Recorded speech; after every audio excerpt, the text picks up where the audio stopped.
Welcome to the No Name MMA Show. Welcome to the No Name MMA Show, the best damn MMA podcast you've never heard of. Thank you for joining us on this Wednesday, June 9th. We are back off a week off. Me being Motivated Andy, and as always with my co-host, my lovely wife. No Nutshot Nina. And we were off for a week, but we did bring you that awesome ass interview with Chris Leben that we'll mention later. But before we get into any of that, babe, what have we been up to? What have we been up to for this week that we were off? Yeah, so It wasn't just fucking fun and games, okay, guys? It was serious. As you guys know, I'm a wedding planner, and I was booked to go do a wedding out in Turks and Caicos, and I work for this awesome company that was like, take Andy with you as your assistant. So Andy and I were in Turks and Caicos working a wedding for one of my clients, and the sand and the water are beautiful. And we are happy to be home. That's what I want to say about that. It was 4 days total, 3.5 days, 4 days total. It felt like a month, like a real week, like a real long week. But yeah, we'll leave it at that. Just because I don't want to get anybody in trouble. Okay. I don't give a fuck. But I won't say nothing. But also, it's just really long. Mm-hmm. Just really long. Just long. Yeah, and then we came back and we had that really fun interview with Chris Leben. Finally! And love him.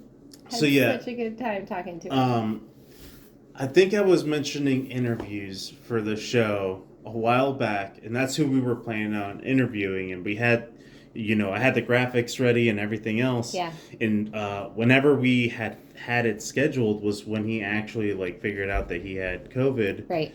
And stuff, and that's when he kind of just got really, really sick. Mm-hmm. But yeah, definitely, if you're a fan of the original Tough season, the season that really changed the game for the UFC in terms of what it was and what it is now, go have a listen. Chris Leben is fucking awesome too. So cool. You know how sometimes you look up to somebody in a certain kind of way and you're like, oh, they're gonna be a letdown. That's the thing.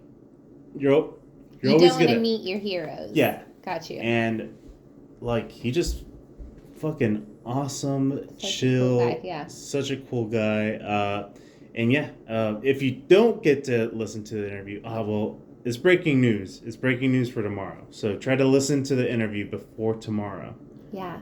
Yeah. Chris Leben popped some inside scoop for us. Boom, boom, boom, boom, boom, boom. Breaking news with Chris Leben. Yeah. But only in an interview. Yep. And only before tomorrow, around 5 or something. So if you miss the boat, you miss the boat. What else did we get into, baby? And then you've been working on trying to set up some more interviews because we had such a good time with that one. That's true. So we do have the next potential interview kind of lined up. And if you're into watching the UFC, the whole shit from Dana White's Contender Series to now, you will know him. But until it's in the bag, I'm not gonna post anything. I'm not gonna tease it anymore. Because then I don't know. I don't want to give anybody else bad juju. What if? Yeah, we don't need to jinx it. No, knock on wood. But yeah, that's about it. All right. But now let's talk all things violence. Off to Nina for the MMA Minute. Okay, so Joe Rogan had this genius, unique idea to fix MMA judging. Really, he thinks that you can do what they're already doing. Right.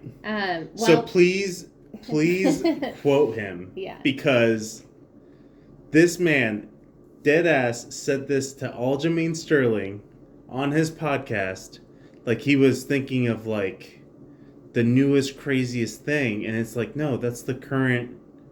But please. So he says, maybe there's a way to score it, like you would give points for moments in the fight where someone either did damage or someone had control, but control was not worth as much as damage because you can survive control unscathed. Just because someone has you down maybe in half guard and you're clinging and controlling, you can survive that for a couple minutes sometimes and nothing happens. Even though the person's in control of you, it's not that big of a deal. But then damage, how much more is damage worth? Like, if you see the person gets wobbled or you see, like, a big impactful kick, like, wow, that was a significant moment in this fight. So that would be worth more. Genius. So here's the definition by the Association of Boxing Commissions, whose unified rules of mixed martial arts state effective striking / grappling shall be considered the first priority of round assessments. Effective aggressiveness is plan B and should be considered unless the judges do not see any advantage in effective striking / grappling realm. Cage, ring control, plan C should only be needed when all other criteria are 100%. Even for both competitors. So yeah, strikes, damage, control, aggressiveness, ring control. Yeah. That's what we're doing right now, Joe. Like but it's subjective still. It's not even me trying to rag on Joe Rogan. Yeah. It's me, like, if I was watching a football game and somebody didn't know what like fourth and down is, and they were trying to explain the idea as it was unique, like, you commentate this. Like, this is your job. You know? Yeah. Like, come on. Like, I don't know. Maybe he had a brain fart. Maybe he is getting older, so maybe he pulled a Joe Biden. But, I don't know. Like, I just don't...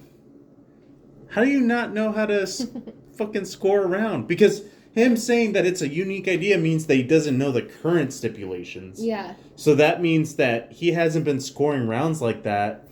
So then what the fuck is he talking about? Who knows? This whole time that we're like, oh, he's biased. No, he's just dumb. He's just dumb as shit. Yeah. And he's like, oh, I thought it was a different way. But I don't know. I don't know. I love... Joe is a pioneer. And again, if just as it was for Tough, if it wasn't for Joe Rogan kind of giving the rub on the UFC, Joe's fucking popular as shit. Like, as much as we love the UFC and, like, it's baby compared to Joe Rogan. So, yeah. I don't know. Love him. Love what he's done for the sport, but... Get it together. Come on, man. You're getting fucking paid bank. You can get to watch fights for free with Daniel Cormier. Like, that alone. Really? That alone you would pay. You would pay to do that shit. But no, like, come on.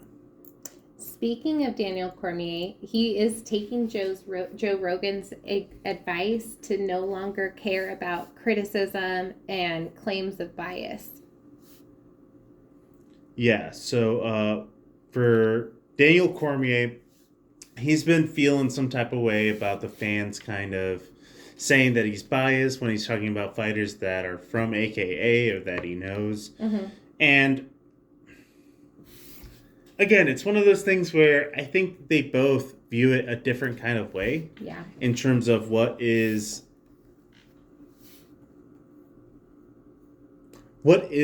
trying to be biased. I think they're trying to be fair. They're just looking at the wrong things.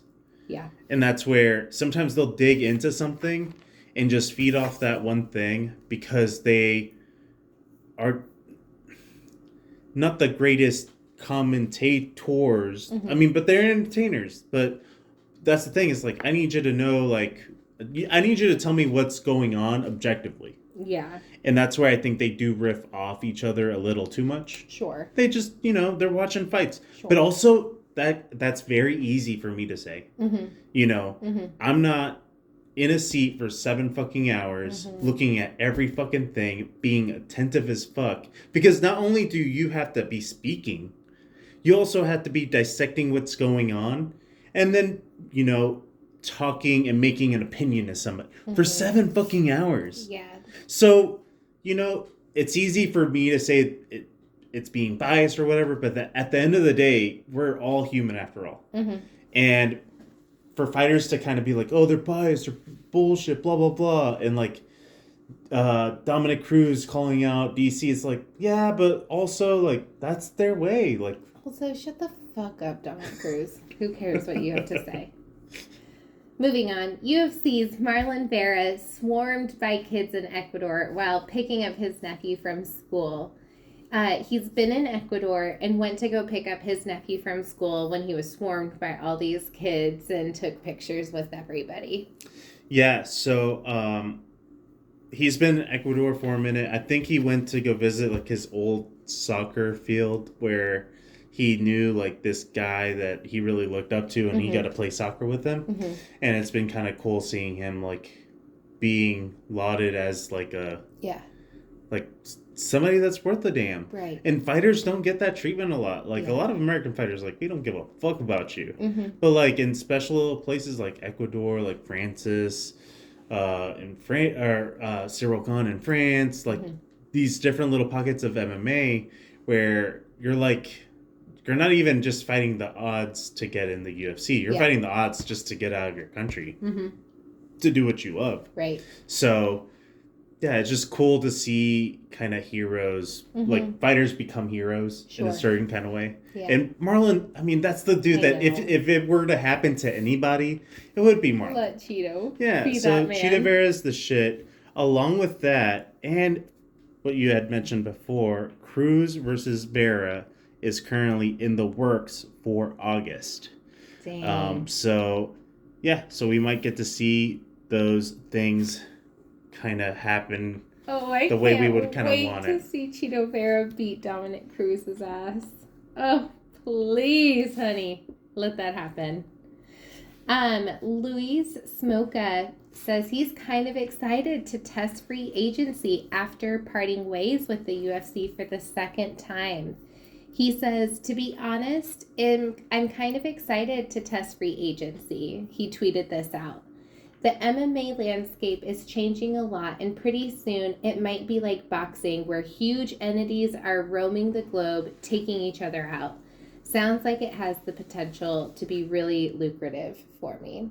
I mean, he's not wrong, really. Wrong. No. Like, if he manages his way to get to Eagle FC would love him. And Eagle FC, I don't know where they're getting the money, but they're fucking getting it from somewhere, and they're paying a lot. Yeah. So, yeah, I mean, Eagle FC, Bellator, One, PFL. I mean, yeah, it's not the same as it was before with, like, Strikeforce and the UFC and Pride. It wasn't... I don't know. Those were different in my eyes anyway, because I just remember them being so fucking big. Yeah. That it was just like, they're going to kill each other. Right. And then it kind of was kind of like that. Yeah. UFC just ate everything up. So, but yeah, there's a lot of different options. And it's not the, oh shit, like you're going to Bellator now. It's an opportunity to kind of try something different. And he has a big enough name. I know a lot of people kind of fuck with him like that. Right. So to recreate yourself, maybe not fight the cream of the crop and still make bank. I mean, yeah, it's a pretty good time to explore and kind of figure out what's a good fit for you. Absolutely. And especially he's like young, he's like 30 or something, so yeah. All right, moving on. Oscar De La Hoya says he's glad he didn't box monster Vitor Belfort, saying, I dodged a bullet there while talking to Ariel Helwani. He was scheduled to fight Vitor, but got COVID and was replaced by Evander Holyfield. Evander Holyfield, who was like, I think 57. Okay. And Vitor Belfort, who was juiced to the tits. Like, that motherfucker was, like, I mean, this man is 50 years old. Right. He should not be looking like this. And he looked like he swallowed every single drop. Like, you know when it's like a dehydrated sponge and you just like drop a little bit and just like, it was like that, but with steroids. That motherfucker was on it. He was like, he just looked like he was like flexing, but that was just him. Yeah. Like it was the crazy, and this is an old ass man. So, yeah, I mean, Oscar De La Hoya, I don't know. He's smart. He said, I don't want to do that. Say what you will, and I have certain feelings. I think he's kind of fucked up his legacy. Like, the shit that, like, a lot of poor Mexicans really fucked with. It's like, you were the guy. Golden boy. You were the golden boy. Yeah. And, I mean, he's kind of disparaged it and ruined it, and now he's kind of like a kook. But he's being completely fucking honest. Between this and like apologizing to Dana White for that little feud that they were having, the back and forth, he was like, I apologize 1,000 times. I want to make it better. And also saying like, Vitor might have fucked me up. Because Vitor's a big motherfucker too. And Oscar De La Hoya was not fighting at that weight like that. So, I think it was a good call. I don't think anyone can really blame him for being like... So Oscar De La Hoya just gets some brownie points. Like, again, I don't give a fuck either way for him. I used to love him as a kid, and now I think he's kind of just like a kooky guy. Like, he's just a rich dude that doesn't know what the fuck's going on. Yeah. But fuck it. He earned it. He earned his licks. Like, so, I don't know. Valentina Shevchenko says Santos is hypnotizing herself to believe that she can win that UFC 275 fight. The flyweight champion thinks Santos is trying to convince herself she can win. Yeah, I mean, you have to. You gotta try. Yeah. Like, she had mentioned that she had seen flaws. Okay. And, like, Tyla Santos said, I see flaws in Shevchenko's game. And Valentina's like, they gotta say this. They gotta say it, try to believe it. But whenever they get in the ring, they're gonna feel the difference.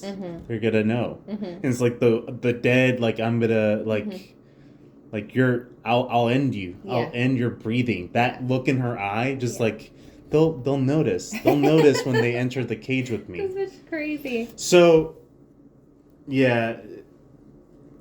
Hey, Tyler Santos. How else are you gonna get up those steps? We'll talk about this later, but yeah, I mean, you gotta say what you gotta say. Yeah. Dana White says UFC is unlikely to return to countries with vaccine requirements. We may not see the UFC return to Canada for a while. I mean, they don't give a fuck. They're sitting pretty at the apex, making bank. I mean, imagine having a full production that you don't have to spend money, you don't have to move anything, you had nothing on your part to bring this show to places. You can make the same amount of money doing that. I mean, you will make more money off of a gate, but also it's all profit. Like, why then was what's his face like trying to pretend to get his COVID vaccine for the card if he didn't really have because to have he's it? coming from Brazil to America, so America probably has something that requires him to be vaccinated. Yeah, but then or something weird. But that would be like one of the places Dana wouldn't fight. Right? I mean, I don't fucking know. Well, no, that's because I think it's just like an American standard, baby. But we just traveled internationally, and it's not a requirement to be vaccinated. Maybe in like California or somewhere like California. I know he can't fight. Paulo Costa can't fight in California, but maybe the other state has like a sports vaccine requirement or something. Maybe. But that would make the U.S. one of these places that requires maybe to a fly. vaccine. It's not to fly. That's what I'm saying. We just traveled international. It's not required. I have no idea then. Yeah. I don't know why. Anywho. But, I mean, that's also Paulo Costa. Like, who the fuck knows why he does anything? True. Homeboy is, like, he's hilarious if you've truly never had sex. Like, if you're, like, 15 and you don't know anything, that's who Paulo Costa is funny to. If you're, like... above the age of 17, you kind of just brush it the fuck off. Like, this guy's kind of insane a little. Like, he's such a meathead, but I don't know. I don't know. It's that cool heel turn, but also he sucks. He never makes weight. He, like, is on a current losing streak. He's still holding Izzy's baby. He complains about shit. So he has excuses. It's very easy for me to just be like, nah, fuck Paulo Costa. Like, I don't give a fuck. But yeah. Well, Dana White also says that Wei Li versus John Jacek 2 definitely is going to be a title eliminator. The stakes are higher for this rematch between both Jojo and Zhang Wang. Right. So we'll talk about this a little bit more. But when asked about it, because Dana had said this, but they weren't sure if JJ or Zhang knew that this was a title eliminator. JJ was just like, yeah, I'm not surprised. Like, I only signed for big fights. Like, why do you think I'm here? Like, if whoever wins this should be fighting for the title. So, yeah, I'm not surprised. That's why I signed. Yeah. So, yeah. I don't know. I'm very fucking excited for that fight. Oh, fuck. I'm so excited. Masvidal blasts Diva Diaz for UFC contract issues, saying just effing fight. Jorge Masvidal wants another crack at Nate Diaz, whom he defeated in their first meeting at UFC 244 in 2019. Is that how long ago that was? Yep. Holy This shit. was right before, like, COVID. Yeah. He also calls out Conor, saying that he should want the fight. It's the one that is the most money, and he knows I'm going to beat him. As much as Ariel really wants to see that fight, I would prefer getting Tony to 170, especially if Conor feels good at 170 and he doesn't want to go to 155. Yeah. If I'm being completely honest, from a perspective of a Conor fan, why would you not want Tony Ferguson right now? He's on a current losing streak, just got knocked out.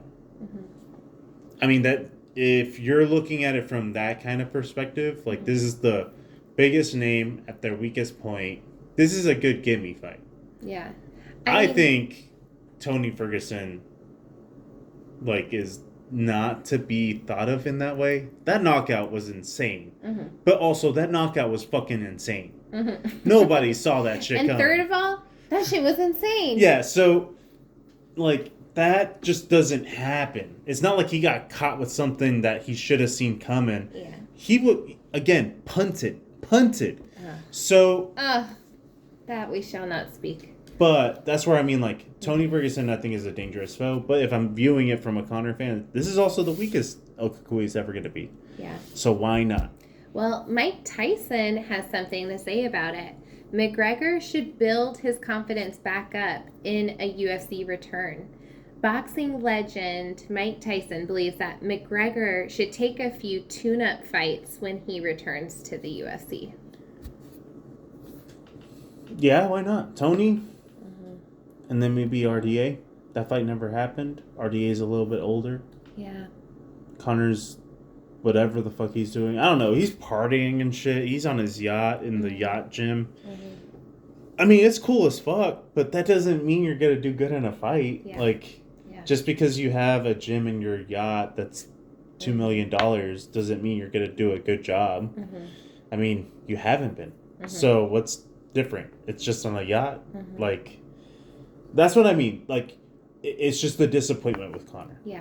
Conor, I think, if he was at his prime right now, like, doing fucking good, the UFC would fucking explode. Completely. It would be insane. The UFC wants and needs a good Conor McGregor. Right.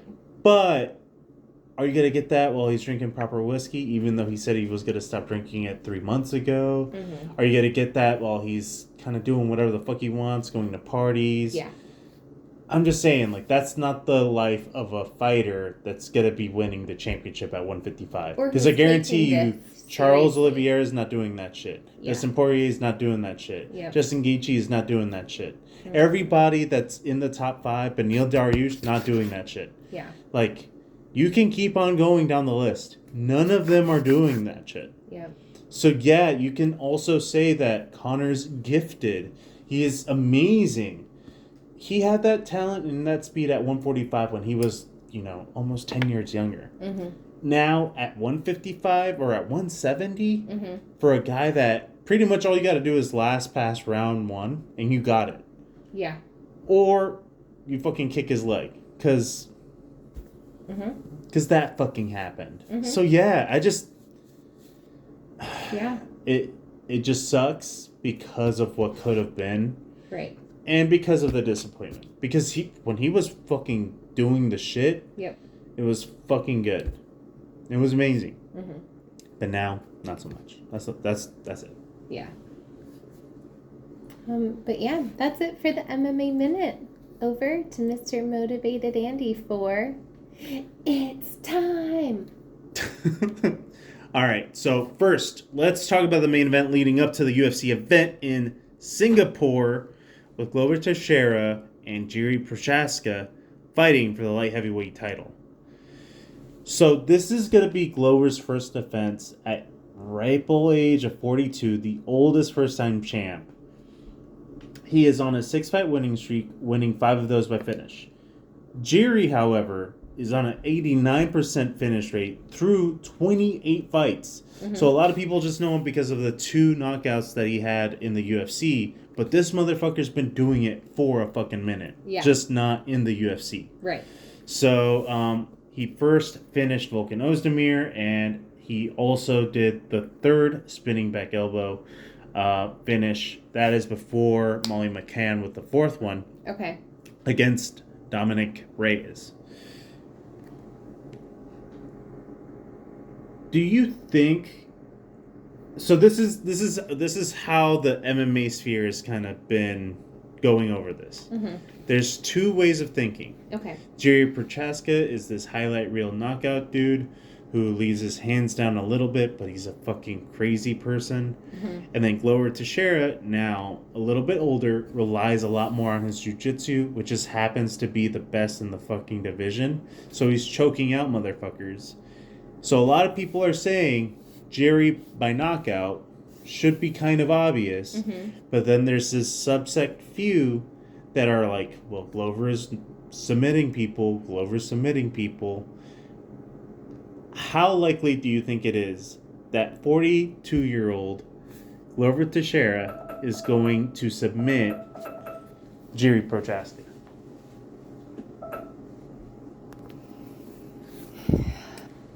So this is tough because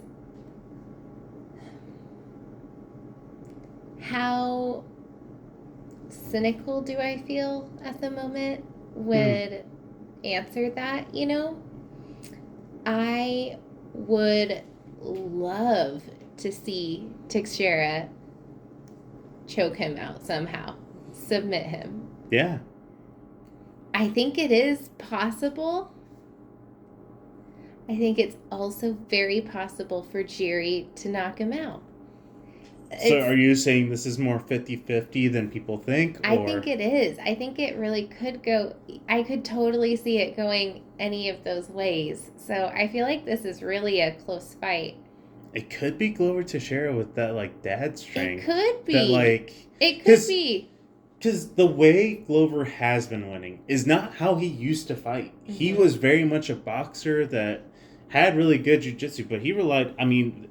I remember when I saw him, earlier on in his career, when I was like, damn, he's going to fight for the title against Jon Jones, and he ended up doing it. Right. It was whenever he was a really good boxer. Yeah. And he was knocking people out. People referred to him as the Mike Tyson of the UFC. Mm-hmm. And, he loved that shit. Rocky is his idol, because that, of course that is, for Glover Teixeira. Mm-hmm. So...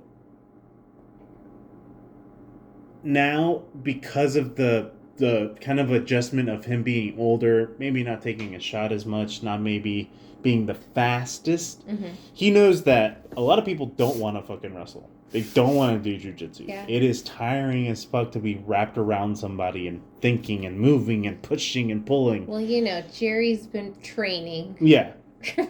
Some crazy Tony Ferguson kind of training. So who knows what he's ready for. Tony walked so Jiri could run. Like, straight up. Like, this motherfucker doing a squat as he's reading some circle lines, as he has an eye patch on his head, while he just got done swinging a samurai sword. Like, Jiri's the guy.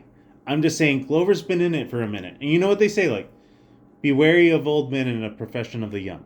Yeah. Because motherfuckers are tough. They're tough as shit. And Glover Teixeira is the happiest he has ever been. Yeah. If you saw him in the media day, he's relaxed, cool as a cucumber. Like, yeah, I mean, I know I got a couple more spaces for some posters, and then I'm going to have to buy a new house. Because he's been doing it for a fucking minute. Yeah. And he's been doing it against, like, fucking monsters and choking them the fuck out. Yeah. Jan Blachowicz, we thought that was going to be an easy coast win for Jan.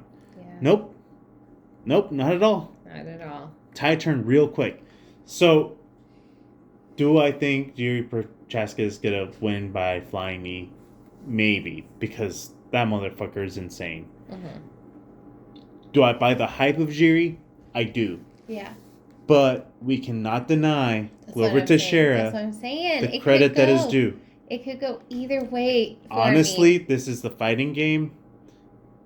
Those are the most two likely things, but if we're being completely cards on the table honest, Jiri is the younger guy. And if you're looking at it from statistically speaking, as our friend Alvaro would like to say, Rip. It's more likely than not that Jiri's going to win. Yeah. Is there a way for Glover to win? Yeah. He's done it time and time again. Yeah. So, I wouldn't be surprised. I wasn't surprised before whenever he won against Jan. I was just like, yo, Glover is the shit. Like, Jan is weak on the floor. Because, again, nobody likes to wrestle. Nobody likes to do jiu-jitsu like that. Even Jiri said, I only know for the ground game is ground and pound and finishing the fight. Yeah. So if he accidentally gets caught in some weird shit or a rear naked choke by a guy that's done it to the best, it might be lights out. My pick, we'll talk about later. But we'll go on to the next thing because we'll make the picks at the end because we have three really good fights. In other fighters that are kind of going into a different time in their fighting career, do you think this would be a changing of the guard if Valentina ends up winning against Taila Santos? Do you think if she wins, she stays here? Or she tries to beat out Usman and Silva for the record? Or she goes up one weight class?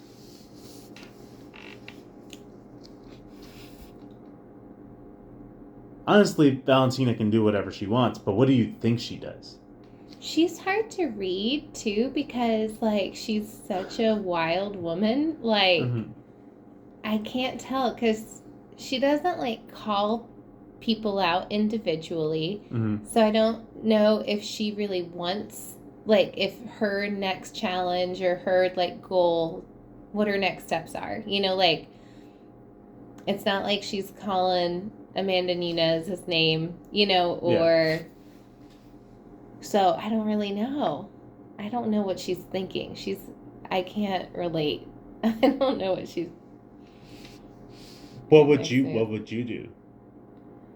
Would you beat out the record of Anderson Silva? Or would you go to the winner of While Amanda, I'm there, I'd go ahead and I'd do the 13 record wins? And then hope maybe somebody in the meantime comes along that's worthwhile, you know? Not likely. But and then just start knocking off these things off your list of what's the next thing to do, you know? But like I can't, she's like such an interesting person to me that I cannot figure out. So I have no idea what the inner thoughts of her are, you know? So Taila Santos is the one that Valentina is fighting. Mm-hmm. So Taila Santos is 19-1. She does have a 53% finishing rate. Okay. So what chances do you give her? Because you don't know who Taila Santos is really. Mm-hmm. I've seen her fight. I think that Valentina is gonna win. Okay. I'll give you my reason why. Yeah. But like hearing those stats and comparing it to Valentina, how would you think the fight goes down? She has only been defeated by decision. Valentina is superior to all. So, like, whatever you could tell me, I don't think I could feel different about it just because I feel like Valentina is. I really think she's so far superior to everybody else. Whatever your other, whatever your other attributes are or things like that, cute, but it's not going to make it for your fight against Valentina. Okay. Yeah. No, I mean, I don't know. The girl only really has 5 fights in the UFC. Mm-hmm. So she's 4-1 in the UFC. Mm-hmm.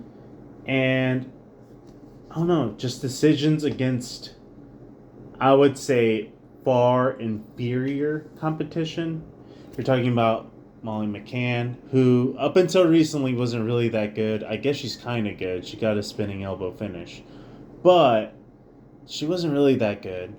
She won against Jillian Robertson, who also, I mean, she has the most submission wins in the UFC, but also she has just as many else. So she's good, but she's not that good. And then Roxanne Modafferi. As much as I love Roxanne, right, good, but you know what I mean. You know what I mean. And then the last win, her best win, was against Joanne Calderwood, now Joanne Wood. Mm-hmm. For me, I would run it up. Yeah. But there's only so many select few that have won double belts. Mm-hmm. And if she goes up, she'll be fighting the winner of Amanda Nunes versus Juliana Pena.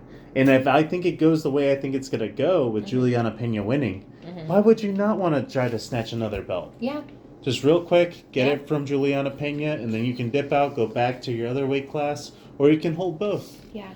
Because who wouldn't want to see another fight between her and Amanda? Especially considering that the second one was so close that a lot of people thought that Valentina might have won. Mm-hmm.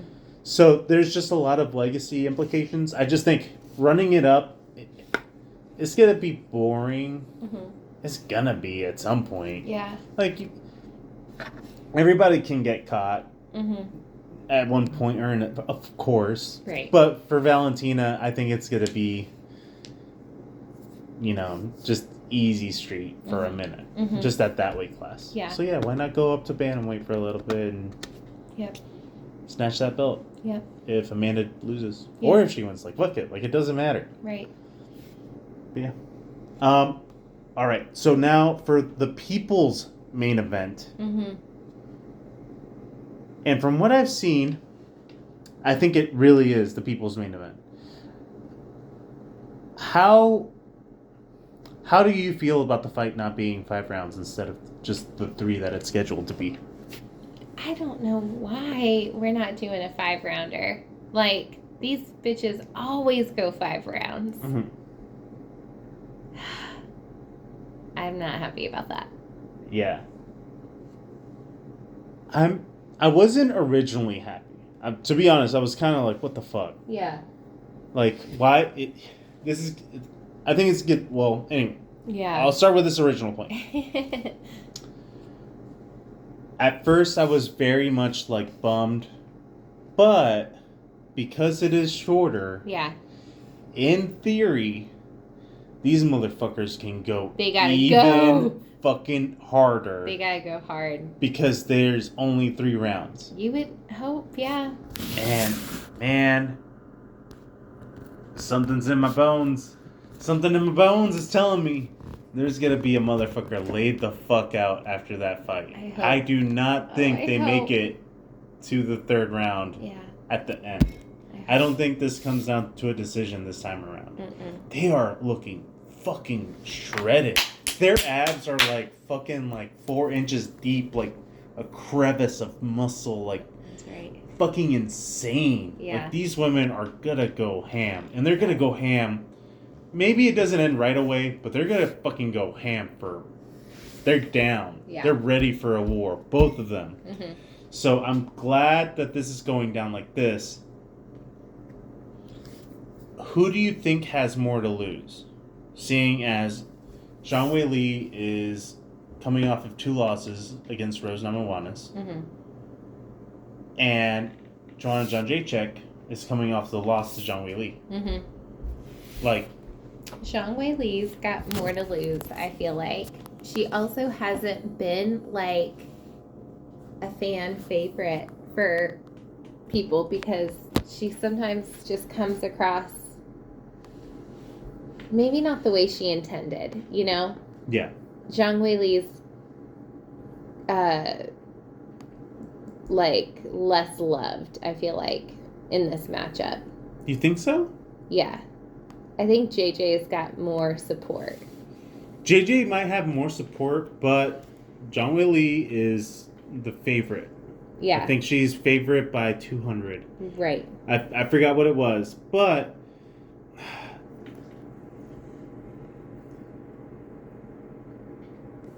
I'm trying to think.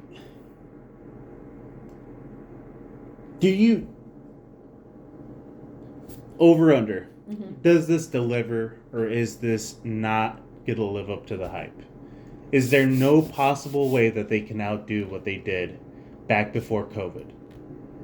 Do you think they're going to replicate the magic that we fucking saw in possibly one of the greatest fights in MMA history? Because, yeah, I mean, I don't even care about just women, like, just in general, in terms of martial arts. yeah. I mean, honestly, I don't know that you can top that, but look at those Brandon Moreno, Davidson Figueiredo fights. They just keep getting better. Mm-hmm. And no, they didn't, blow somebody's head up into a Megamind head. Mm-hmm.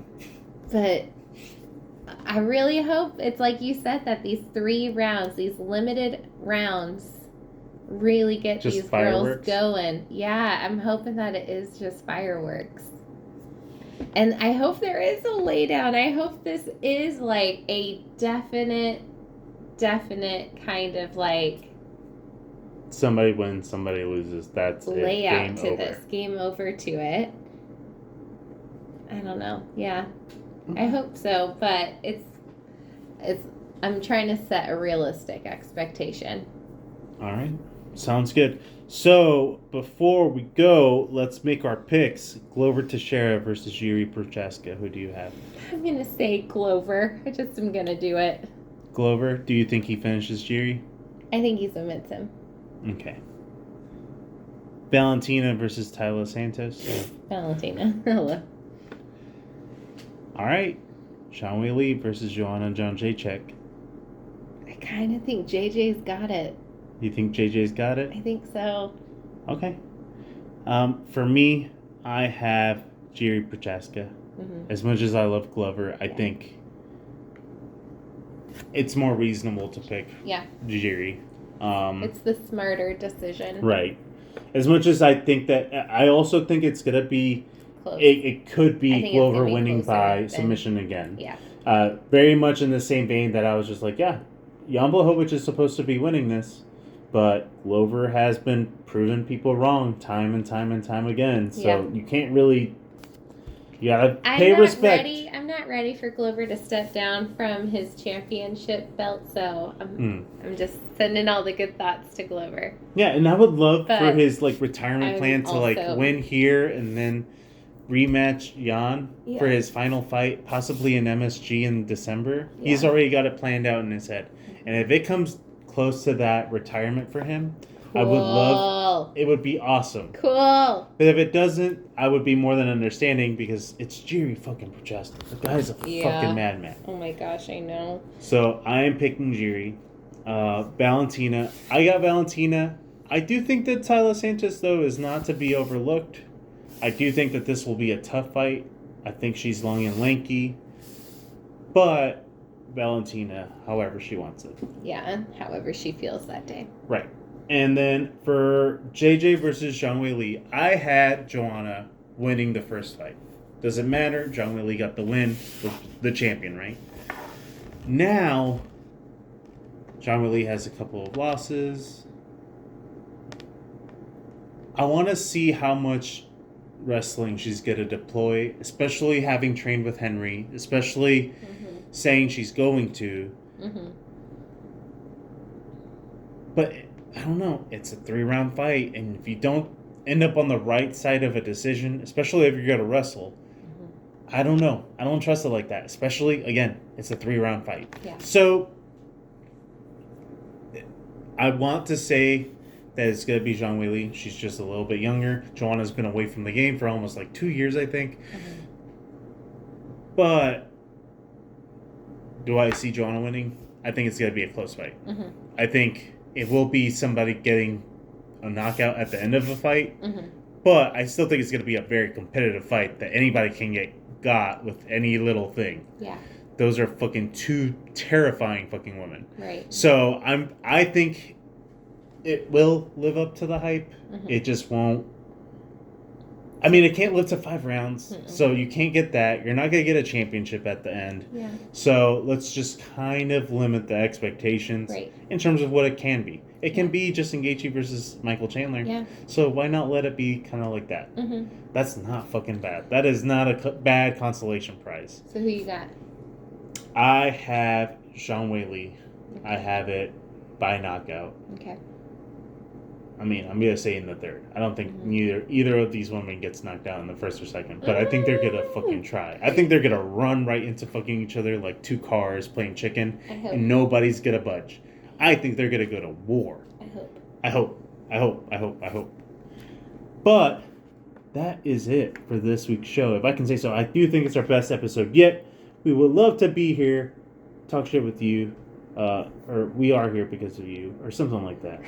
All babe, the above. Tell the people how they can be talking to us. Yeah. So if y'all are on Twitter, you can talk to us at NoNameMMA1, on Instagram at no.name.mma show, or send us an email, nonamemmashow@gmail.com, girl. Have a great rest of your week from me, Motivated Andy, and my lovely wife. No Nutshot Nina. Talk at you guys next week. Invest in your mental health. And as always, fuck you, John Jones. Fuck you. Fuck John Jones. Fuck you. Fuck